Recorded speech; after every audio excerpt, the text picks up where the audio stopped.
Wano atteint son apogée, le combat contre les Yonko fait rage. Cet arc n'a plus que quelques dizaines de chapitres devant lui avant de se finir dans un brouhaha assourdissant. Mais quelles en seront les conséquences? Pour l'instant, nous ne sommes pas en mesure d'anticiper avec certitude le déroulement final de Wano Kuni. Cependant, il est clair que les retombées sur le monde et l'impact sur l'histoire, eux, seront cataclysmiques. Ces récents événements peuvent nous guider sur le futur de One Piece et c'est ce qui va nous intéresser aujourd'hui. À l'image de ma vidéo sur les prochains arcs, datant de plus de 2 ans désormais, je voudrais aujourd'hui analyser les signes nous permettant de prédire le prochain arc de One Piece, celui qui suivra Wano Kuni. Installez-vous et préparez-vous car aujourd'hui plus que jamais, vous ressentirez ce sentiment de toucher la fin d'une histoire qui aura bercé votre vie. N'hésitez pas à laisser un petit like pour aider au référencement ainsi qu'à vous abonner pour être au courant des prochaines sorties de vidéos.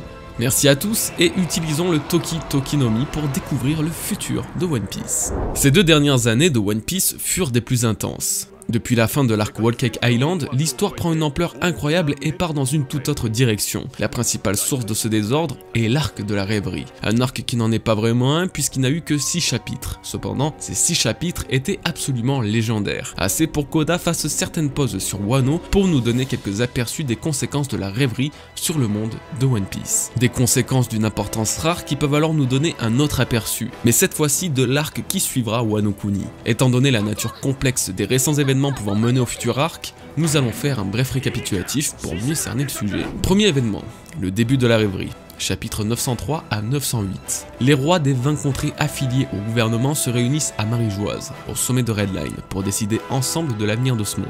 Les alliés des Mugiwara sont présents, notamment Vivi et Shirahoshi, représentant leurs pays respectifs. Les amiraux, dont Ryukogyu, le nouvel amiral, assurent la protection de l'événement. Les révolutionnaires souhaitent profiter de ce rassemblement pour porter un coup direct au Tenryubito et affirmer leur présence tout en tentant de récupérer Kuma détenu par ces derniers. Shanks est apparu en pleine Terre Sainte pour s'entretenir avec le Gorosei lui-même au sujet d'un certain pirate. On nous révèle la présence d'une entité supérieure, nommée Im, siégeant sur le trône du monde et cachant un mystérieux chapeau de paille géant dans Marijoise. Le Gorosei souhaite effectuer une grande purge semblant être orchestrée par Im en éteignant l'une des lumières de ce monde. Ce sont les grandes lignes de ce premier aperçu de la rêverie. On peut aussi noter une tension interne suite à une éventuelle alliance entre Big Mom et Kaido qui finira par se concrétiser peu de temps après.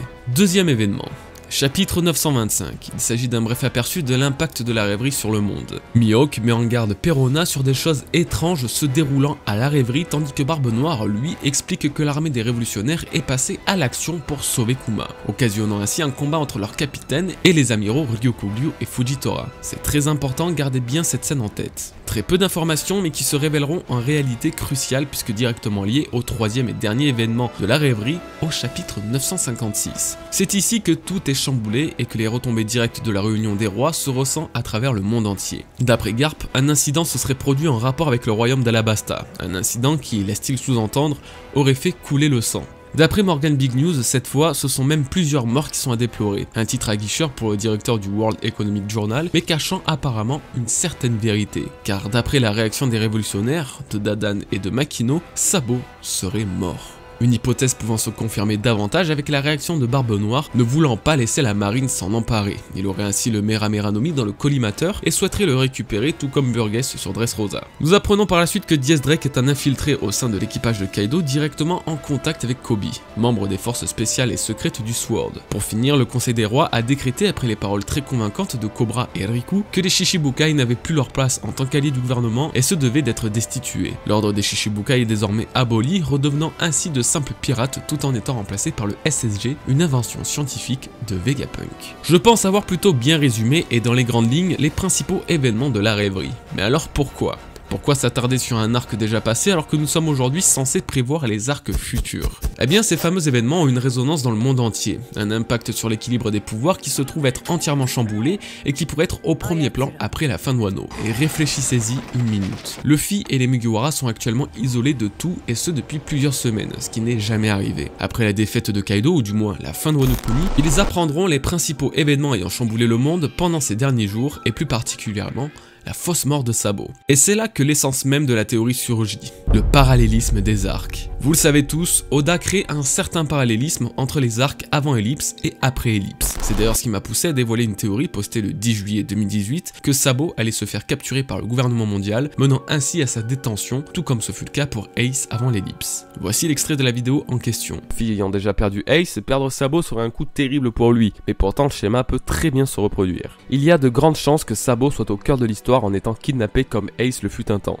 Et si, tout comme Ace contre Barbe Noire, tout ne se passait pas comme prévu. Je veux dire, si les révolutionnaires voyaient leur premier commandant se faire capturer par le gouvernement mondial pour affaiblir leur armée, ça leur porterait un gros coup, non? Du coup, c'est une possibilité à ne pas exclure. Sabo a vraiment un risque de se faire capturer on ne sait comment, concluant une nouvelle mission de récupération par les révolutionnaires, accompagné de Luffy. Ça serait le déclencheur de l'ultime guerre de One Piece, avec les pertes qui vont avec. À cette époque, nous n'étions qu'au chapitre 911. Il faudra attendre 45 chapitres, soit le 956, pour confirmer davantage mon hypothèse, car c'est dans le chapitre 956 que Sabo est sous-entendu comme étant mort. Il est clair que Sabo est encore vivant et tout ce qui a pu être raconté sur lui n'est que mensonge et tentative de manipulation médiatique. Qu'il soit considéré comme mort ou non par les journaux, les chances qu'il ait été capturé restent cependant incroyablement hautes. On en vient donc à ce fameux parallélisme avec Ace. Lorsque Luffy a compris que son frère était en danger de mort, ça a été une évidence pour lui. Il fallait aller le sauver. C'est comme ça qu'il a mené par la suite une véritable aventure à travers Amazon Lily, Impel Down et finalement Marineford dans l'une des plus grandes guerres de l'histoire.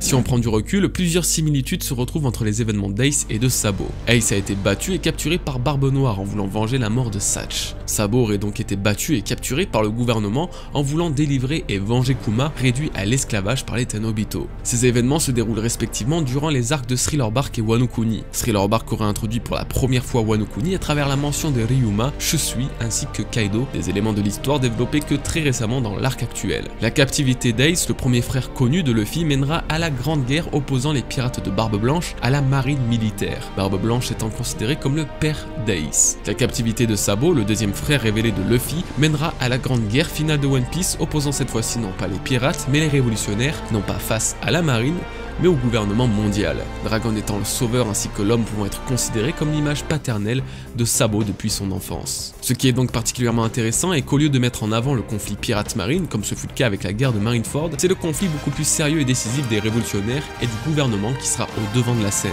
Désormais, celui qui sera surtout au centre de cette tempête n'est autre que Monkey D. Luffy. Lui, ayant déjà vécu la culpabilité de perdre Ace, ne supportera pas qu'un événement pareil se reproduise pour Sabo. Or, cette fois-ci, il ne mènera pas cette guerre tout seul. Accompagné de toute sa flotte et surtout de son équipage, Luffy prendra part à la dernière grande guerre du manga opposant les révolutionnaires au gouvernement mondial. En plus de sauver son frère, l'occasion sera parfaite pour lui de rencontrer pour la première fois son père, menant peut-être à découvrir ses véritables origines et révéler les mystères de son enfance. Plus encore, cette guerre provoquée par la capture de Sabo serait l'élément déclencheur pour les révolutionnaires de renverser l'ordre mondial des Tenobito, leur véritable objectif depuis plusieurs dizaines d'années maintenant. Et ce qui peut totalement valider cette idée sont tout simplement les paroles d'Oda dans le SBS du tome 97.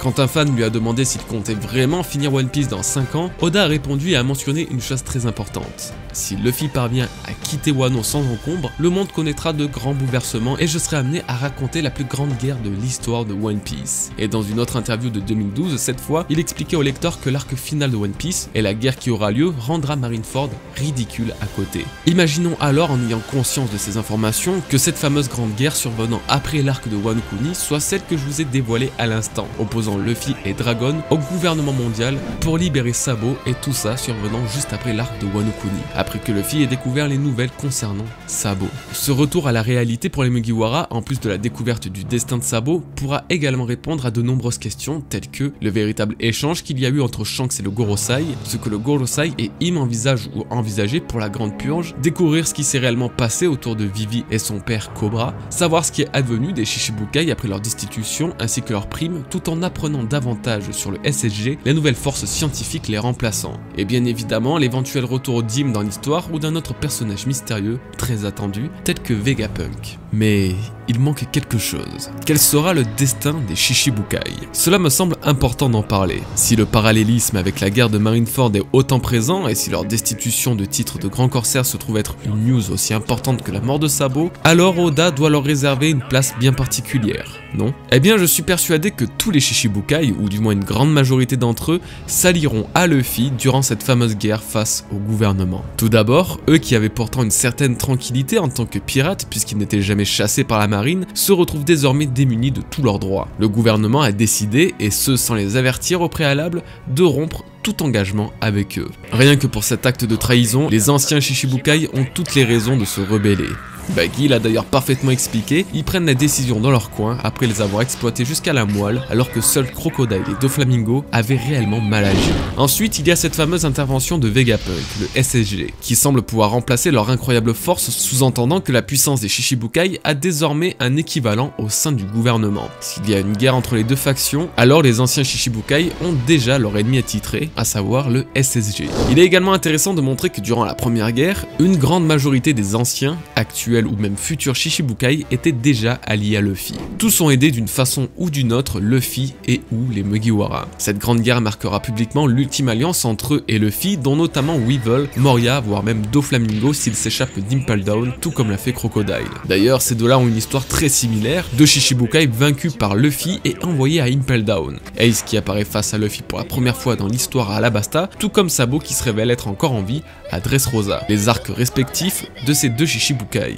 Crocodile ayant un certain lien avec Barbe Blanche a sauvé Ace de l'exécution, qui peut aujourd'hui affirmer que Doflamingo ne sauvera pas Sabo d'une certaine façon lui aussi, eux deux ayant un lien avec la noblesse mondiale. Cet effet miroir est omniprésent et difficile à oublier quand on sait à quel point Oda base sa narration et sa structure scénaristique autour de ce procédé. Pour résumer, les grands corsaires de l'époque sont tous liés d'une façon ou d'une autre à Luffy. Maintenant qu'ils sont à nouveau considérés comme des ennemis du gouvernement, rien ne les empêche de participer à une guerre contre eux, représentant le parfait contraire de Marineford, là où ils n'avaient pas d'autre choix que de se battre pour le compte de la marine. Or cette fois-ci, c'est en tant qu'alliés de Luffy qu'ils se présenteront face à la plus grande instance mondiale. Après le tout, ils n'auraient plus rien d'autre à faire et ils donneraient, une fois de plus, un sens profond aux mots de l'un d'entre eux durant la première grande guerre.